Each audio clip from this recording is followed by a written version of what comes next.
Imagine this. Deep down, you know you want happiness. You crave it. But somehow, it feels just out of reach. You get close, then suddenly, secretly, you pull back. Or maybe you sabotage your own joy without even realizing. You tell yourself it's fear, exhaustion, or some sense of unworthiness. But what if deep inside, there's something else happening? Something you've been avoiding for years. You're not alone in this. So many of us are masters at quietly destroying our own happiness without even realizing we're doing it. We get in our own way, endlessly thinking, what's wrong with me? Why can't I just be happy? And the answer, often, is hidden in layers of old fears, doubts, and stories we've been carrying forever. Now, picture a moment in your life. Maybe a relationship that started to flourish, or a dream you finally started to pursue. But then, something stopped you. A little voice whispered, "You're not enough," or "You don't deserve this." And suddenly, you pulled the plug. Maybe you pushed people away, or you kept yourself busy with distractions. Because beneath the surface, you're protecting yourself. From what exactly? That's where it gets uncomfortable. Here's the truth. The part of your mind that keeps sabotaging your happiness isn't just being mean. It's trying to keep you safe. But safe from what? From failure? Heartbreak? Rejection?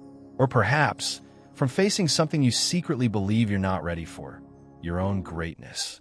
Somehow, in your subconscious, happiness equals risk. And risk feels like vulnerability. You think if you let yourself truly feel happy, everything could fall apart. Think about it. Have you ever noticed that whenever things start going well, you find a way to create chaos? A fight, a mistake, a weird habit that pulls you back into familiar pain? That's your mind trying to keep you from soaring. Because maybe, deep down, it's convinced that if you're happy, you might lose it all. Or worse, lose a part of yourself you're not ready to let go of. Here's a deep insight to sit with. You're not broken. You're not weak.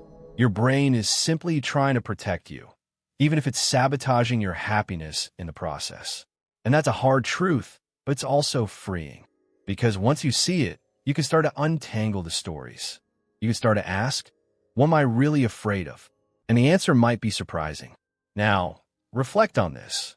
What if your fear of happiness isn't about losing it? Maybe it's about finally being seen, finally feeling enough. That tiny, silent voice inside that whispers, if I let myself be happy, maybe I won't be able to handle the truth about myself. It's easier not to feel happy sometimes. Easier to stay in the familiar pain than risk the vulnerability of real joy. And that's where the subtle twist lives. The real game changer isn't stopping the sabotage. It's understanding why it's there in the first place. The part of you that's scared of happiness isn't the enemy. It's a wounded part that's been hurt long before you ever knew how to protect yourself. So, what if instead of fighting the self-sabotage, you started to listen? What if you gently, quietly asked yourself, what are you afraid I'll lose if I let go of this pain? What would I gain if I chose happiness today? And let that question sit in your mind, because in the pause, in that silence, you might begin to see the real truth. Happiness isn't a destination you arrive at someday. It's a journey you choose every day, despite the fears, despite the doubts. And you don't have to do it all at once. Just start with awareness. Notice when your mind pulls you away from joy.